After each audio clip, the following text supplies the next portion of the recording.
Soto mie Bogor Haji Darjo. Betul. Hello bro. Kalau biasanya risol segini, oke?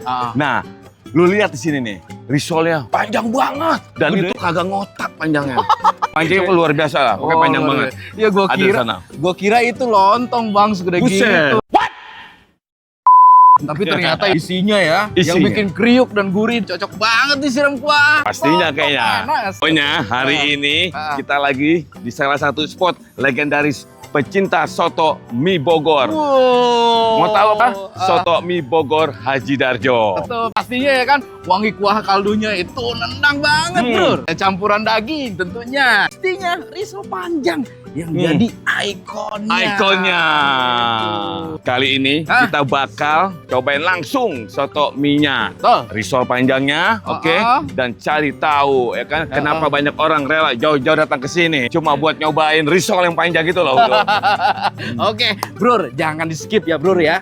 Karena nanti kita juga bakal ngobrol langsung sama yang punya warung. Pastinya ya. Oke. Kita tanya sejarahnya. Jadi langsung aja kita samperin dong. Betul, siap Oke. bro. Oke, yuk.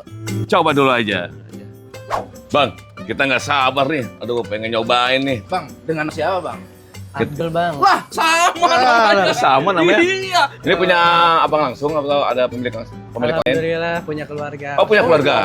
Abang berarti anaknya Pak Haji Darjo? atau Betul gimana? anaknya. Yang Haji keberapa? Darjo. Yang ketiga. Yang ketiga. Yang ketiga. Buka jam berapa bang? Buka dari jam 10 sampai 10 kurang pagi lebih ya? jam 5. Sampai jam 5. Oh, sore ya? Buka setiap hari tuh? Hari Jumat libur bang. Hari Jumat. Jumat libur, Masya Allah. Berkah, Jumat libur. Berkah. Jumat Iya, berkah iya, paling nih ya. iya. Dari kapan bang jualannya bang? Kurang lebih dari tahun 85 dari Wih, mulai 85? bapak. Iya. Oh. Lama banget 85. Ya, awalnya dulu tuh bapak Heeh. jualannya tuh keliling di area sini. Oh biasa pak. Kurang lebih 40 tahun lah ya. Iya. Iya. Dari dulu tuh risolnya kayak gini bang berarti ya? Iya, Bapak karena dari dulu buat ciri khasnya gitu kalau cari soto mie puri Darjo, ciri khasnya pasti risolnya yang panjang. Iya. Emang yang paling unik emang begini nih risolnya. Makanya kita tertarik. Nah bang, selain dari sini emang ada cabang lain bang? Alhamdulillah belum ada Oh cabang. belum ada, berarti Baru- di sini doang Baru ya? di sini aja. Insya Allah buka cabang nanti ya bang. Insya Allah. Insya Allah. Oke. Iya udah siap dah. Pokoknya ini udah nggak sabar banget Ya. ini kayaknya Ya. gurihnya ini ya kan. Kita pesen Wanginya. risol 2 ya. Hmm. Bagi Boleh siap. dengan Kita risol panjangnya bikin nih. Berapa porsi nih? Kita pesennya 2 porsi. 2 porsi dulu. Porsi Porsi. gitu bang. Risolnya juga 2 juga. Boleh gitu. Dengan sepanjang kayak gini. Saya maunya risolnya panjang ya.